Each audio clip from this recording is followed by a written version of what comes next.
I had been looking forward to my new position at the university, an opportunity to build my career, teach, and immerse myself in research. But from the moment I stepped into the faculty building, I could feel the undercurrent of tension that ran through the halls. The air was thick with quiet competition, where reputations had been forged over decades, and every glance between colleagues seemed to carry a deeper meaning. It didn't take long to learn the unspoken rules of the department. Dr. Adam Warren, a professor whose name carried weight both within the university and beyond, was a respected figure, though his wariness was hard to miss. Years of academic battles had worn him down, and while he maintained an aura of authority, there was a quiet bitterness in his eyes. Dr. Emily Woods, on the other hand, was a force of nature. Ambitious, sharp, and fiercely competitive, she had carved out her place in the faculty through sheer determination. Her presence in the department was palpable, her every move calculated for maximum effect. And then there was the rivalry, unspoken but undeniable, between her and Dr. Warren. It was something no one seemed willing to talk about openly, but the tension was there, hanging in the air like a storm cloud waiting to break. I found myself caught between them almost immediately, drawn into their quiet war without fully understanding why. Dr. Warren had taken a polite interest in my work, offering advice here and there, while Dr. Woods made it clear that she expected nothing less than excellence. The pressure was mounting, and I couldn't help but feel like I was being pulled into something far deeper than I realized. It began innocently enough, with Dr. Woods dropping cryptic comments during casual conversations. At first, I didn't think much of it. She was always careful with her words, never directly accusing anyone of anything, but there was a suggestion, something left unsaid that lingered long after the conversation was over. "Warren has his secrets," she said one day, her voice low and measured as we passed in the hallway. "Don't be fooled by his reputation." I wasn't sure what she meant, but the way she said it made me pause. Her eyes lingered on me for just a moment longer than necessary before she walked away. It wasn't just idle gossip. There was something behind her words, something deliberate. And soon, I started noticing other things. Files went missing from the department archives. Nothing too important at first, just small inconsistencies that I dismissed as clerical errors. But then it happened again, and again. Research assignments were shuffled without explanation, and conversations among faculty members seemed to stop abruptly whenever I entered the room, as if they were hiding something. I tried to ignore it, to focus on my work, but the unease was growing.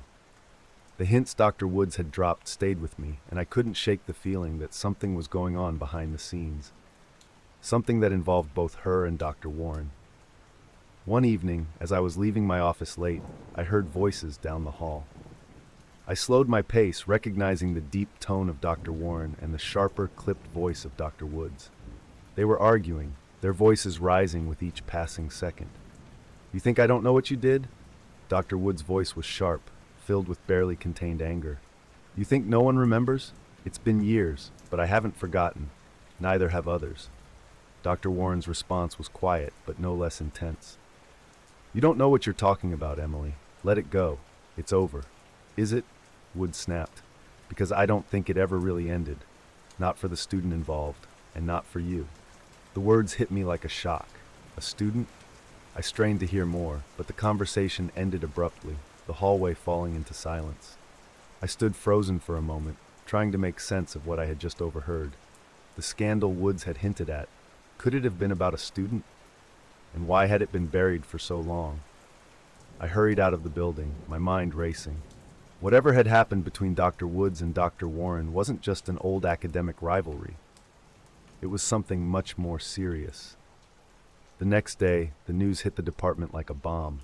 Dr. Emily Woods was dead. Found in her office early that morning, slumped over her desk. The university had released a statement almost immediately, calling it an accident. Something about a medical condition, they said. But it didn't sit right with me, not after what I had overheard the night before. The atmosphere in the faculty building shifted overnight. The whispers grew louder, but no one seemed willing to acknowledge what had really happened. Dr. Warren in particular remained eerily calm, going about his work as though nothing had changed. But I couldn't shake the feeling that he knew more than he was letting on. My curiosity quickly turned to fear. The timing of Dr. Wood's death was too convenient, too sudden. I replayed the argument I had overheard, the accusation about the student, the anger in Dr. Woods' voice. And now she was gone. I began to wonder if someone had wanted to silence her.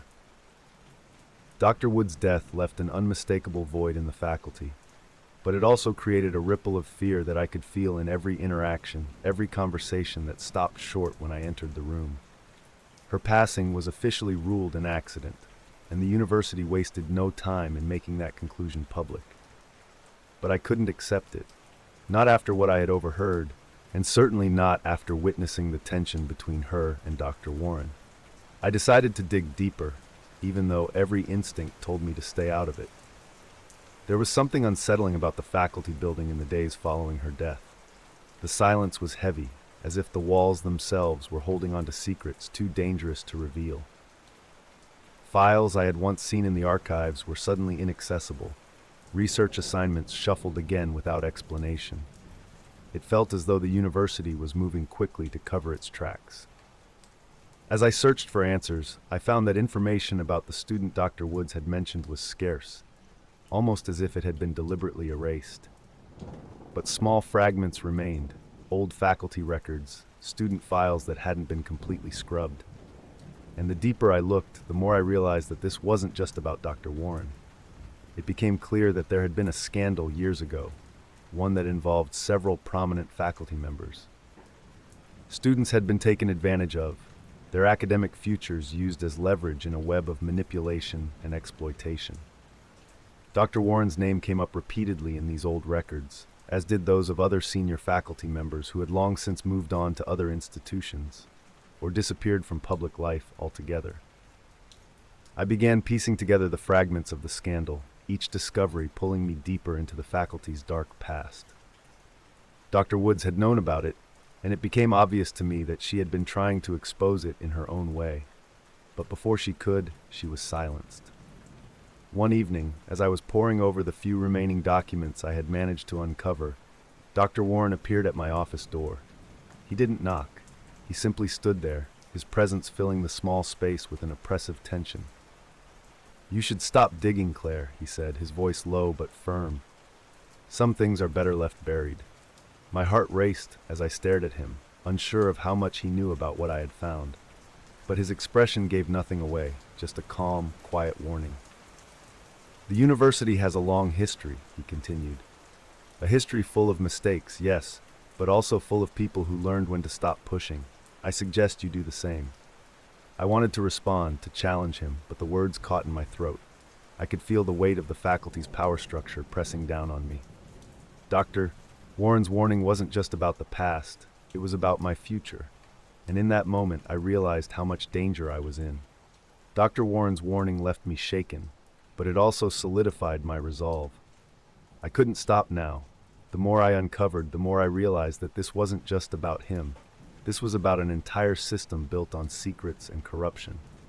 The university had been protecting itself for decades, hiding the truth to preserve its reputation and the careers of its most powerful members. I reached out to a former faculty member, one who had left the university under suspicious circumstances years ago. At first, they were reluctant to talk, but as I pressed for information, they began to open up. What I learned was worse than I had imagined. The scandal that Dr. Woods had been hinting at wasn't just an isolated incident.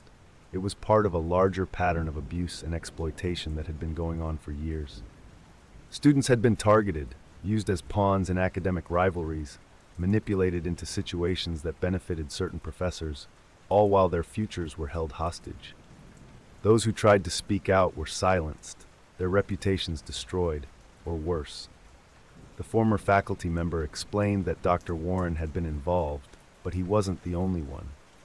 Others in the department had played a role in covering up the truth, and some of them had gone on to prestigious positions at other universities, their careers untouched by the fallout. The more I learned, the more dangerous it became to continue digging. I realized that Dr. Wood's death had likely been the result of her own investigation. She had gotten too close to exposing the truth, and someone had made sure she wouldn't succeed. Dr. Warren, once a mentor figure, now seemed far more sinister. His calm demeanor was a mask, hiding the fact that he had been part of the faculty's dark history all along. I began to fear for my own safety, knowing that if I continued, I might suffer the same fate as Dr. Woods. The evidence I had gathered weighed heavily on me. It was all there, the missing files, the connections to the scandal, the testimonies of former students and faculty members. I had enough to expose the corruption, to bring down the faculty members involved. But at what cost? Dr. Warren's warning echoed in my mind. The university had protected itself for years, and I had no doubt that it would go to great lengths to preserve its reputation. If I exposed the truth, I could lose everything: my career, my safety, my future. I spent days agonizing over the decision. I could feel the pressure mounting from all sides. Dr. Warren and the other faculty members who had been part of the cover-up had their eyes on me, waiting to see what I would do. The weight of their power was suffocating. But then I thought of Dr. Woods. She had been silenced, but not before she had left me the clues I needed to uncover the truth. She had paid the ultimate price for trying to expose the corruption, and I couldn't let her death be in vain. In the end, I knew what I had to do. With trembling hands, I gathered all the evidence I had collected, the documents, the testimonies, the records of the missing files, and took it to the police. The investigation that followed was swift, and within weeks, Dr. Warren and several other faculty members were arrested. The charges ranged from academic misconduct to the cover-up of more serious crimes, all linked to the long-buried scandal that had plagued the university for years. The arrests sent shockwaves through the academic world, and the university's reputation crumbled as more and more details came to light. The faculty, once a pillar of respect and authority, was now seen for what it truly was: a web of corruption that had been protecting itself for far too long. But as the dust settled, I was left with a bitter realization. Exposing the truth had come at a cost. The university was a different place now, but so was I. I had uncovered the darkness that lay at the heart of the institution, but it had changed me in ways I couldn't fully comprehend. Some secrets are too dangerous to keep, but even more dangerous to reveal. I had chosen to bring the truth to light, but the consequences of that decision would haunt me for years to come.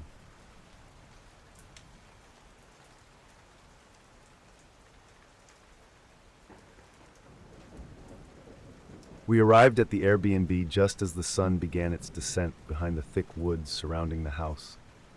The narrow road had twisted through the trees for miles, each bend drawing us deeper into isolation. When we pulled up to the house, I immediately sensed something off. It had all the charm of an old rustic cabin, with a wide porch and ivy creeping along its stone exterior. But there was a stillness about it, something unnervingly quiet. The creaky floorboards under my feet as we stepped inside did little to ease the unease I felt. I brushed it off, though. This was supposed to be a peaceful getaway, after all. Hannah lingered in the doorway, scanning the dimly lit living room. "It's cozy, right?" I asked, trying to sound convincing. She nodded but didn't look sure. I set down my bag and wandered through the house, taking it in. The furniture was old but well kept, the kind you'd expect in a house like this. But there was something else, a sense that the house was watching us. The air felt heavy, like the place had been waiting too long for company. As we settled in, I couldn't help but notice how deep the woods seemed to press in on us from all sides. The windows offered views of nothing but trees, and the silence outside was absolute. No birds, no wind, just stillness. It was too late to leave now, though, so I shrugged it off and convinced myself it was all in my head. After all, this was supposed to be a break from everything, an escape. But the house, it seemed, had other plans. That first night was surprisingly quiet. We lit a fire and relaxed, the warmth and crackle of the flames pushing the strange feeling of the house to the back of my mind. I slept soundly, the fatigue of the long drive catching up with me. But when I woke up the next morning, something was off. The first thing I noticed was the chair in the corner of the living room. It had been slightly turned, just enough for me to doubt myself. I distinctly remembered it facing the fireplace the night before, yet now it was angled toward the hallway. I glanced over at my camera, the one I'd left charging overnight. The battery was dead, completely drained, despite having been fully charged before we arrived. I checked the plug. It was still connected to the wall.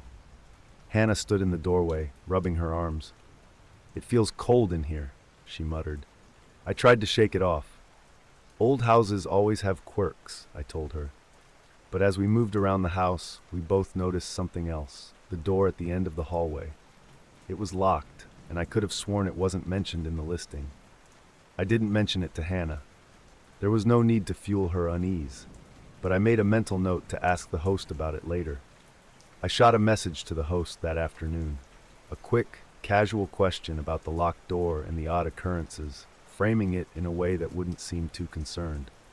Their response came swiftly, but didn't address anything directly. "Glad you're enjoying the stay. The house has some unique features, adds to the charm." That was all they said. I frowned at the vague reply. Unique features? Like what? A chair that moves on its own and a locked door? Hannah noticed the tension in my face, but didn't press me about it. I could tell she was already on edge, but I wasn't ready to leave yet. We'd come here for a break, and I wasn't going to let a few weird quirks ruin that. As the day wore on, more oddities surfaced. Small things, a door that wouldn't stay closed, faint sounds of movement when neither of us were walking around. Hannah mentioned the cold drafts again, but I just told her it was an old house. They always have drafts, right? But by that evening, I couldn't deny the feeling any longer. Something was definitely wrong with this place. The night fell heavy over the house, and with it, the strange noises began. It started with a distant creaking, as if someone was walking along the hallway just outside our bedroom door. I lay in bed, listening, trying to convince myself it was the old house settling. But the sound was too distinct, each creak measured, each footfall deliberate. Hannah must have heard it too, because I could feel the tension in her beside me. She didn't say anything, but I knew she was awake. I waited, holding my breath, expecting the footsteps to stop or change direction, but they didn't. They moved back and forth, pacing just beyond the threshold of our door. I didn't move. It wasn't fear that paralyzed me, at least that's what I told myself. It was caution, curiosity even. If I opened the door and found nothing, then what? The air in the room felt dense, as though we were being watched. Eventually, the sound stopped, leaving a suffocating silence behind. The morning came, though it didn't bring relief. When we walked into the kitchen, there it was, a note lying on the counter. It hadn't been there the night before. I was sure of it. I picked it up with trembling hands, my pulse quickening as I read the words, "You aren't alone. You should leave." There was no signature, no explanation, just a blunt warning. Hannah stared at the note, her face pale. "We need to go," she said, her voice barely above a whisper. I wanted to agree with her, but something held me back. Was it curiosity? Pride? I couldn't let a few unexplained noises chase me out of here. I folded the note and shoved it into my pocket, ignoring the way it felt like a weight in my hand. Hannah was growing more frantic as the day wore on. Every small creak or gust of wind seemed to unsettle her further, and I could feel her anxiety bleeding into me. She wanted to leave. She said it repeatedly, but I couldn't give in to it. There was a part of me that still believed it was all explainable, that we were just spooking ourselves in an unfamiliar house. But I could see her breaking under the pressure. The cryptic note had pushed her over the edge. She spent most of the day packing and unpacking her bag, pacing the living room as if waiting for me to agree to leave. But I couldn't. Not yet. That night, the footsteps returned, louder this time, heavier. They weren't just in the hallway anymore. They seemed to echo from different parts of the house. And worse, that same icy draft was coming from under the locked door again, as if something was pushing against it from the other side. Hannah was practically pleading with me now. She couldn't take it anymore, but I was stubborn. Maybe it was my pride, or the fact that we'd only planned a few days here. I told her we just needed to get through one more night. She looked at me, eyes wide with disbelief, but I held my ground.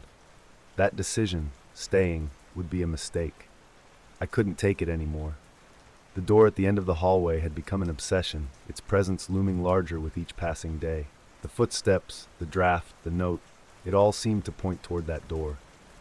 So, late that night, after the sounds had started again, I made up my mind. I grabbed the heaviest object I could find, a fireplace poker, and walked to the door, ignoring Hannah's protests. The door gave way with a crash. the lock splintering as the poker pried it open. Inside, the air was colder than I'd expected, like a gust of winter wind had blown through. And then I saw it. The staircase, steep and narrow, leading down into darkness. The basement.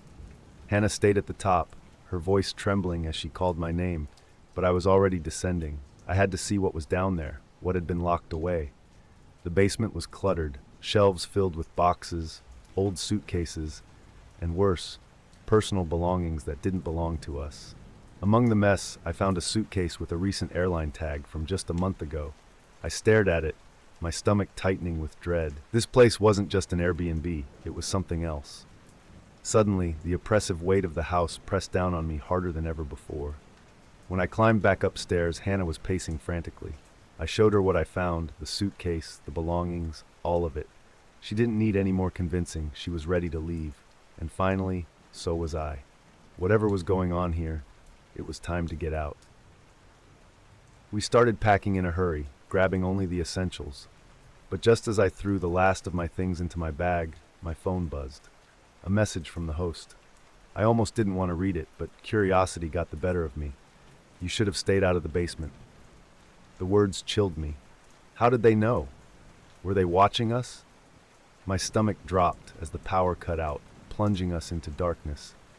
I could hear Hannah's breathing quicken as she fumbled for her phone, but there was no signal. We were trapped, cut off from the world outside. That's when the noises started again, louder this time, echoing all around us. Something was out there, banging on the walls, the doors, the windows. It felt like the house itself was alive, trying to keep us from leaving. The banging was relentless, growing louder, more frantic with each passing second. I could feel it reverberating through the floorboards, rattling the windows. Hannah clung to me, her fear palpable. We couldn't stay here, not with whatever was outside, trying to get in. I grabbed her hand, and we made a dash for the door. The noise followed us, slamming against the walls, rattling the doorknobs as we raced through the house. But when we stepped outside, the noise suddenly stopped. The air was still, the woods silent once again. Dawn was breaking, casting an eerie glow over the landscape, and in that moment, the house behind us felt like a distant nightmare. But it wasn't over. Not really. We packed the car in silence, too shaken to speak. As we drove away, I couldn't help but glance in the rearview mirror, half expecting to see someone or something standing in the doorway watching us leave. But there was nothing, just the house fading into the trees as we drove further and further away.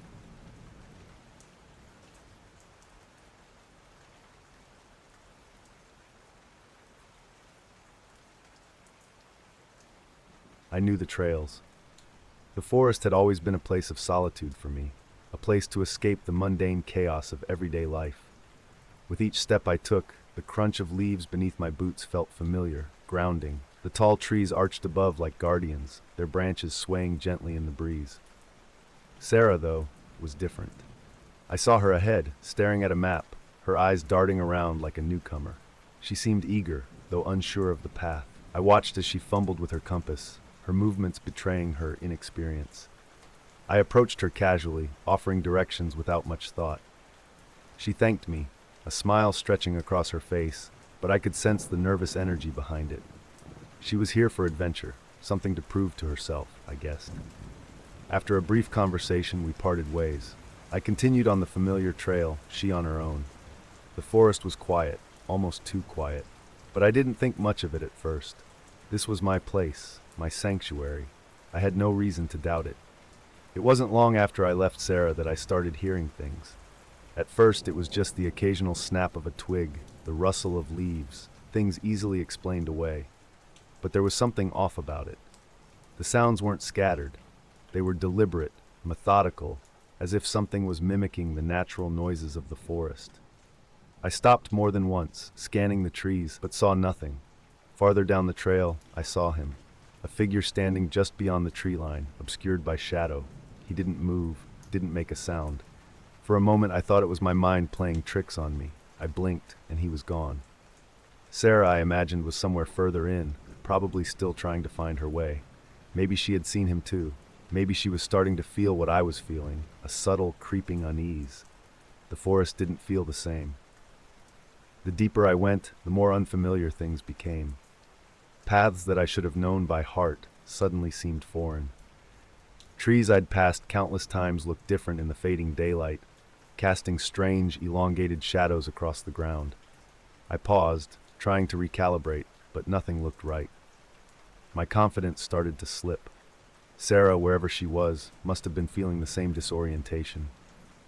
She wasn't used to these trails, and the fading light would only make things harder for her. I wondered if she was beginning to regret coming out here alone. It wasn't long before I saw her again, quite by accident. We were both heading deeper, unknowingly drawn to the same point in the forest. When I spotted her, she looked as uneasy as I felt. Neither of us said a word, but the shared glance told me enough. Something wasn't right. We were drawn together by more than just chance. There was an invisible thread pulling us toward the center of this forest, toward something neither of us could yet comprehend. The noises were back, louder this time, more distinct. Footsteps, and they weren't ours. I could see the tension in Sarah's posture as she stood beside me, listening. It was as if the forest was breathing around us, watching us, waiting for something. The man, whoever or whatever he was still out there. We didn't speak, didn't need to. The dread had settled between us. It became clear that turning back wasn't an option. Every time we thought about retreating, the sounds would shift as if guiding us deeper. Then we found it. An old camp, or what was left of one. Rusted cans, tattered fabric, the remnants of a fire long gone cold. Someone had been living here, or at least passing through. But they were nowhere to be found now. The wind whispered through the trees, but the air felt thick, heavy. I couldn't shake the feeling that we were being hunted. The footsteps were no longer distant. They were everywhere, surrounding us. We had no choice but to keep moving, hoping we could outrun whatever was stalking us. The sight of the cabin was almost a relief, but not quite. It stood there, hunched and dilapidated, as though the forest had long since begun reclaiming it. The wooden structure leaned awkwardly, its roof sagging under the weight of time. We didn't have much of a choice. The daylight was quickly fading, and the sounds of footsteps around us had become too persistent to ignore. We pushed the creaking door open and stepped inside. The staleness of the air hit me first, a heavy, damp smell that made my stomach churn.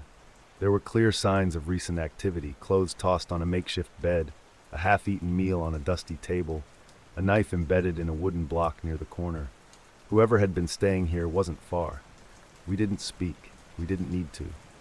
The walls seemed to press in on us as we stood in the center of the room, listening. The footsteps had stopped, but the silence felt wrong, too thick, too deliberate. We were trapped between staying in the decaying cabin and stepping back into the suffocating embrace of the forest, where something was waiting for us.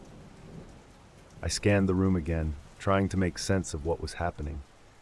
Every inch of the cabin felt wrong, as though the very structure was watching us, feeding off our unease. We weren't alone in this place, and it was becoming harder to convince myself otherwise. Night descended swiftly, bringing with it a cold that seemed to seep from the floorboards. Every creak of the wood, every rustle of the wind against the cracked windows, made my pulse quicken. Sarah sat across from me, her eyes wide, darting toward every sound. The atmosphere inside the cabin felt charged, as though the air itself was waiting for something to happen. The footsteps returned, first distant, then closer, circling the cabin with slow, deliberate intent.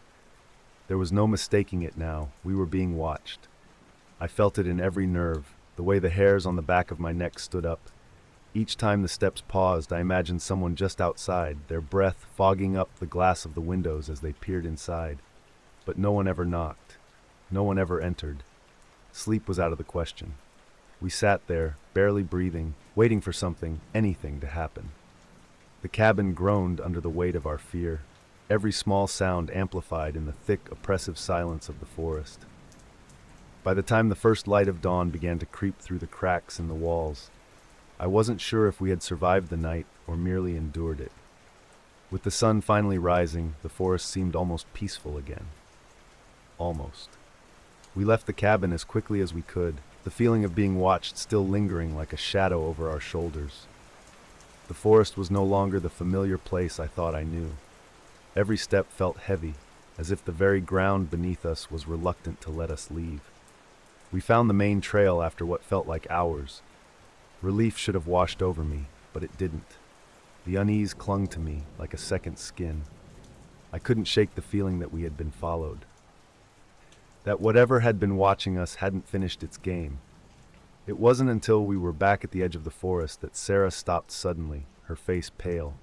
She reached into her backpack, her hands trembling, and pulled out a photograph. I leaned closer to see it, my heart thudding in my chest.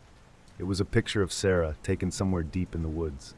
She was alone, her back turned, unaware of the camera.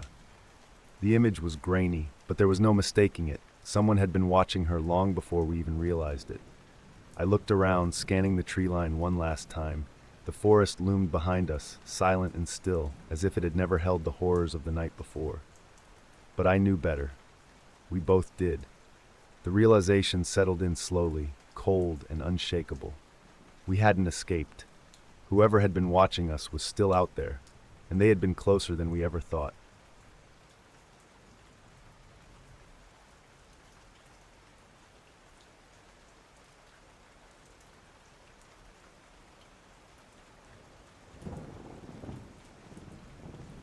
The apartment was just what I needed, affordable, quiet, and tucked away in a part of the city that promised solitude.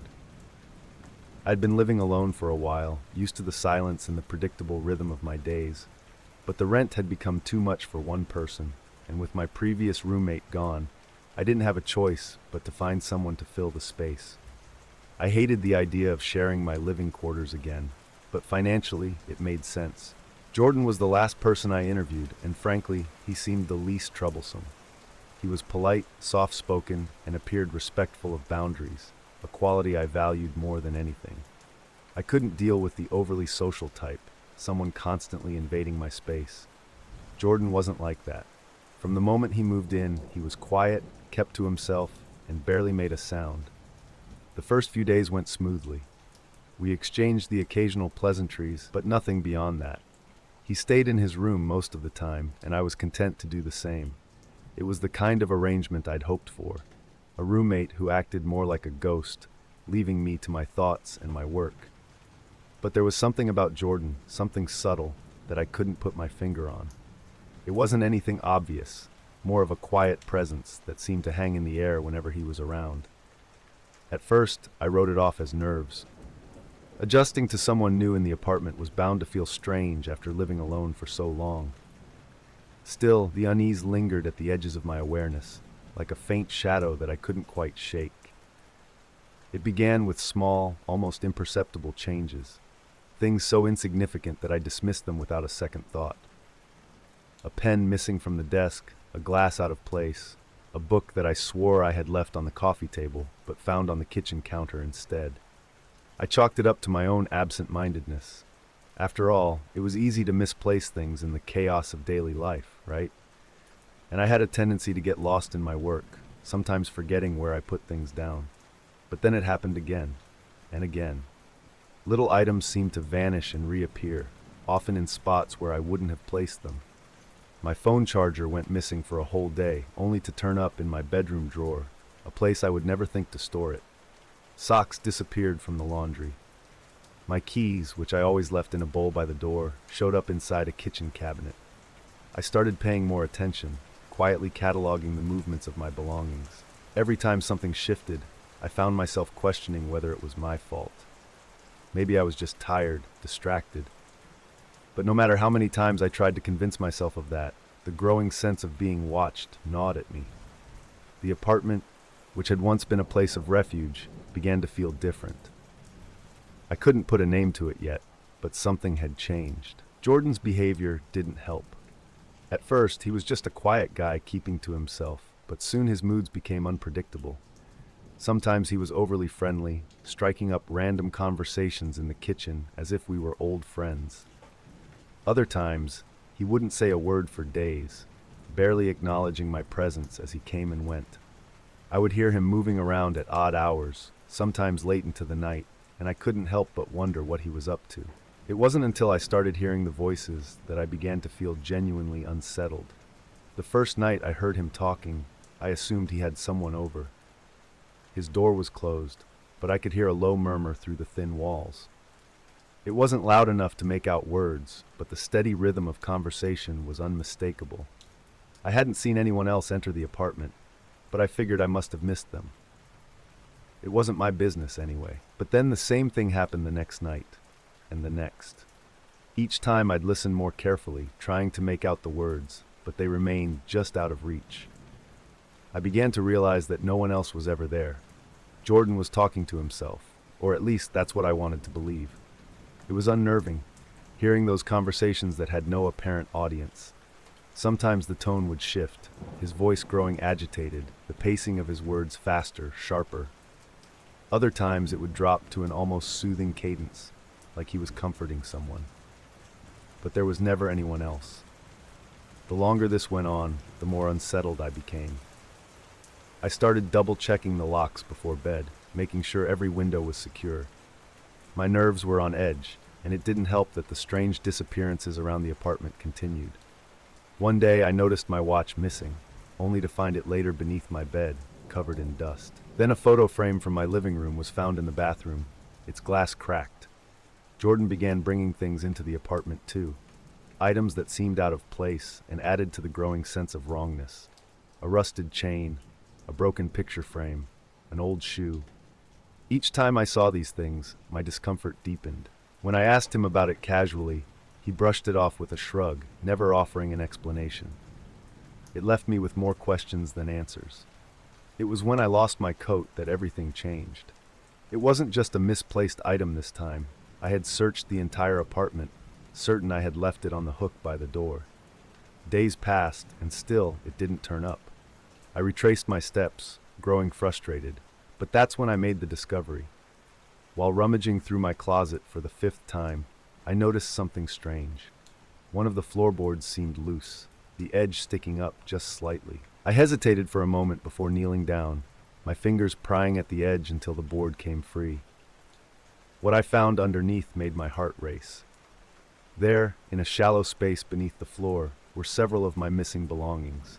My coat, my phone charger, even a few small trinkets I hadn't realized were gone. But that wasn't the worst of it. Beside these items were several pieces of paper, each covered in handwriting that I recognized immediately. It was Jordan's. The notes were detailed, meticulously recording my daily routine. What time I left for work, what time I returned, when I went to bed. Every aspect of my life, written down with eerie precision. The notes chronicled my movements within the apartment too, how long I stayed in certain rooms, when I used the bathroom, even what I ate. I stared at the pages, my mind racing. This wasn't just forgetfulness. This wasn't me misplacing things. Jordan had been watching me, tracking me, inside my own home. The feeling of being watched hadn't been in my head after all. It was real. After finding the notes, everything about the apartment felt different. It wasn't just my home anymore. It was a stage, and Jordan had been observing every act, every movement. I couldn't stop looking at the handwriting, trying to make sense of the twisted reality I was now living in. I had to confront him. I needed answers. But the thought of doing so made my stomach churn with dread. That night, I paced the living room, rehearsing what I would say, preparing for the inevitable confrontation. I could hear Jordan moving around in his room, the soft creak of floorboards reminding me that he was just behind the thin wall. I waited for the right moment, but the longer I delayed, the more the weight of what I had discovered pressed down on me. Finally, I couldn't take it anymore. I knocked on his door. The sound echoed louder than I expected, and there was a pause before I heard his footsteps approach. The door opened just a crack, enough for me to see Jordan's face, half obscured by shadows. "I need to talk to you," I said, trying to keep my voice steady. He didn't respond, just stared at me for a moment before slowly opening the door wider. I stepped into his room, and immediately, the tension in the air grew thicker. His space was sparse, almost unnervingly neat, except for the strange objects scattered across the room. The rusted chain was lying on the floor near his bed, next to a small collection of other oddities I hadn't noticed before. A broken alarm clock, a stack of yellowed newspapers, an empty picture frame. I held up one of the notes I had found in the closet. "What is this? Why were these in my closet?"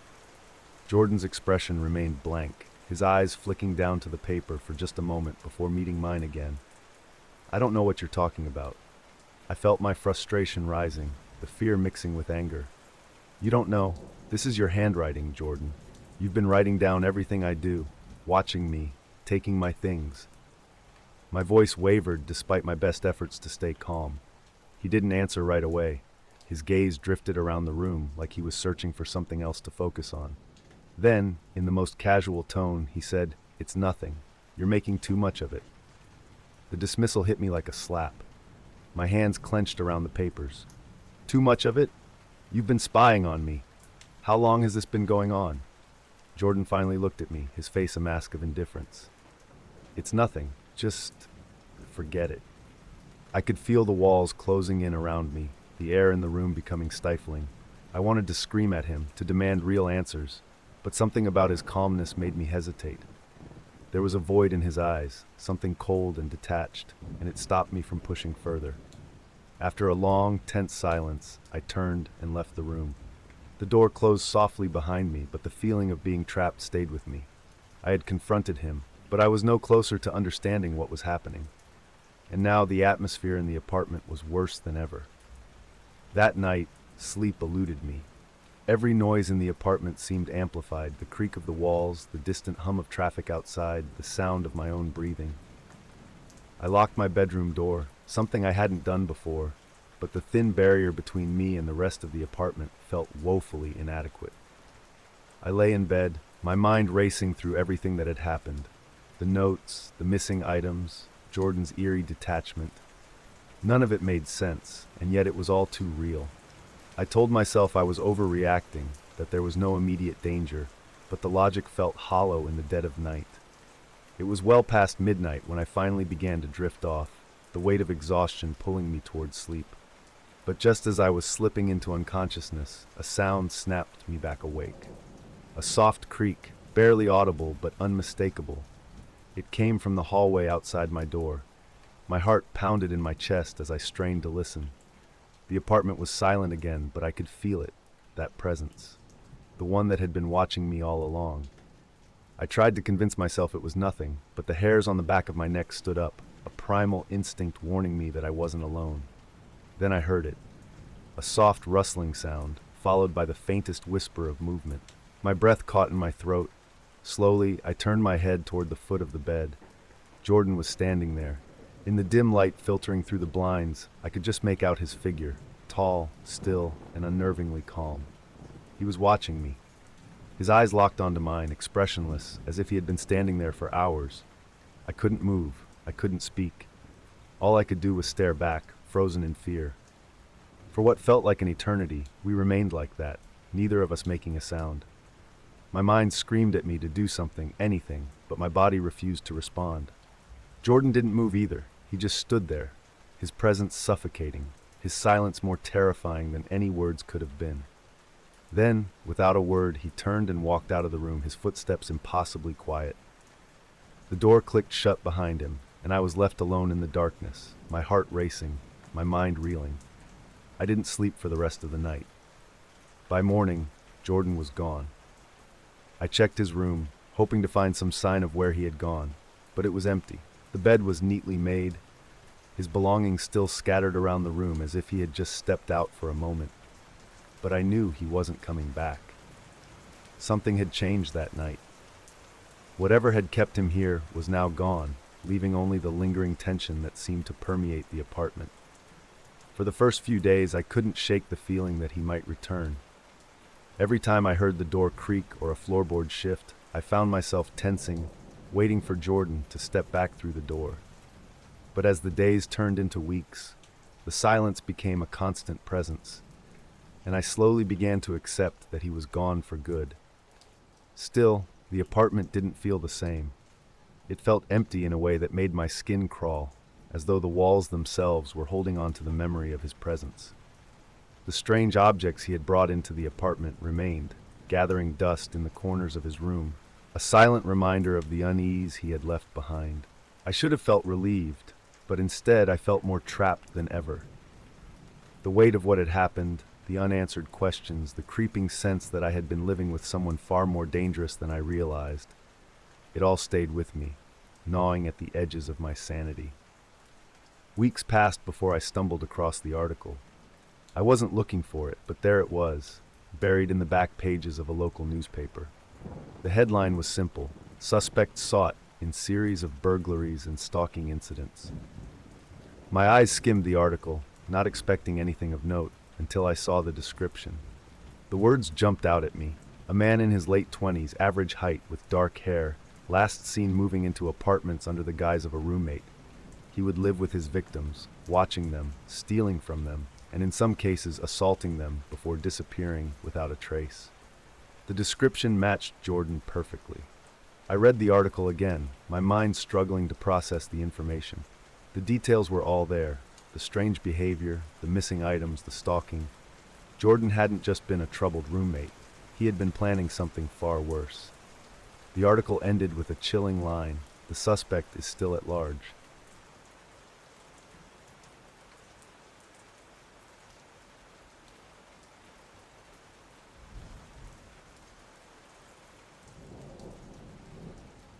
There was something about the cemetery that pulled me in, something I couldn't quite explain.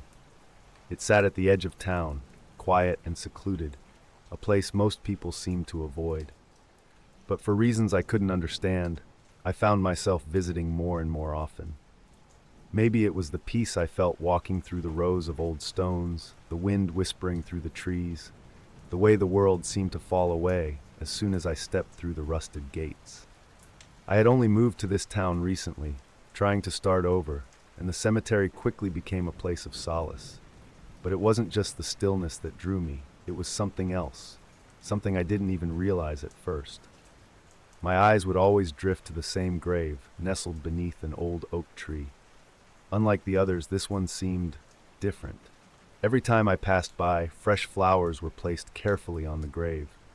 Not once did I see anyone leave them, but they were always there, bright and vibrant, standing out against the weathered stone.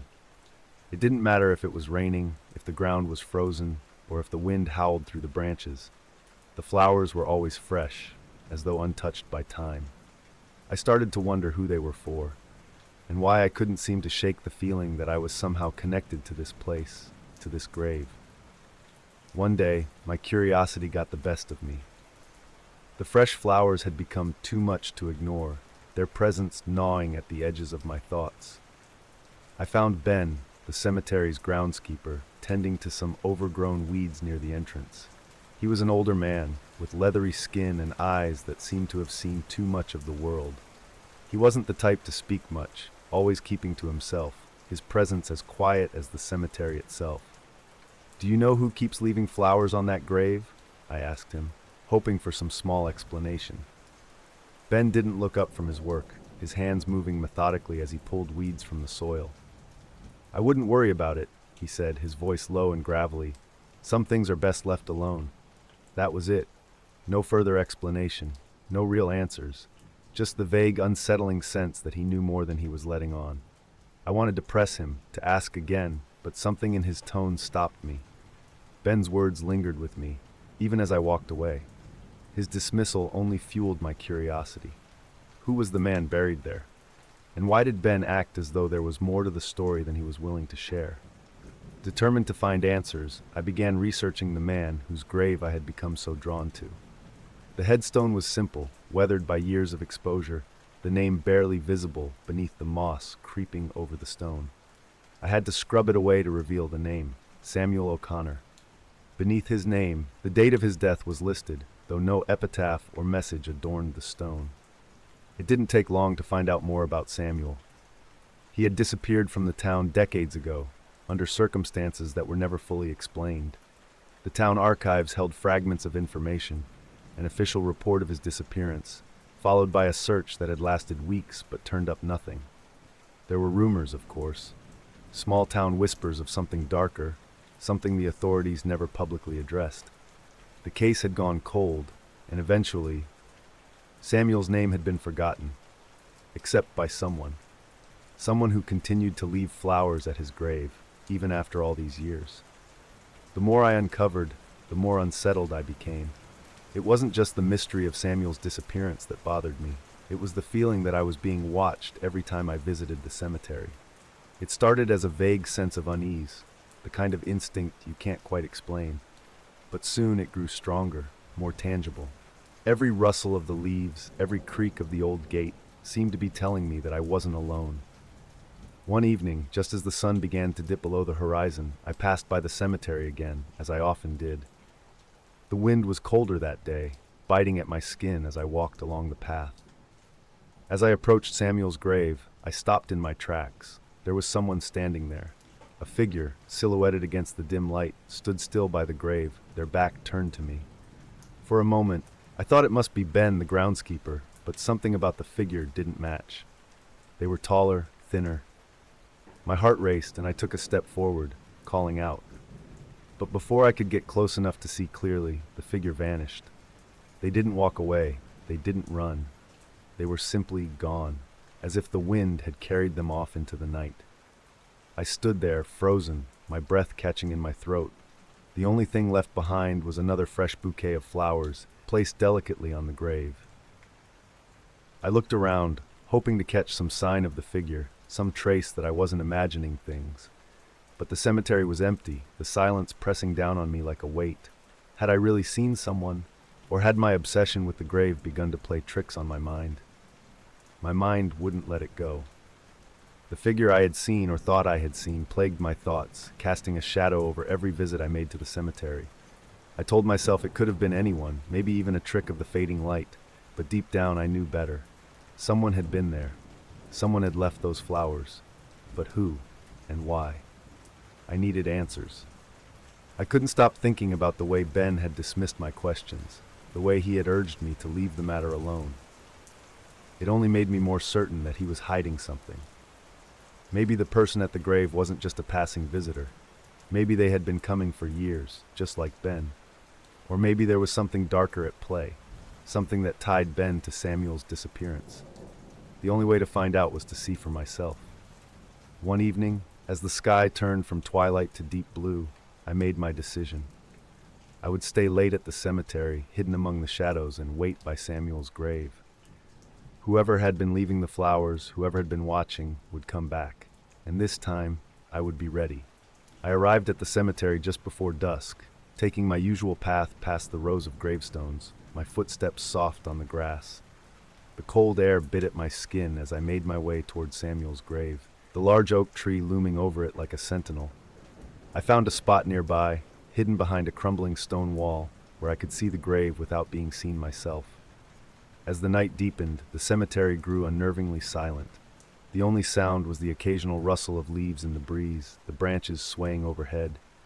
My breath fogged in front of me as I waited, my pulse quickening with every passing minute.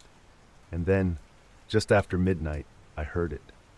Footsteps, soft at first, almost imperceptible, but unmistakable in the stillness of the night.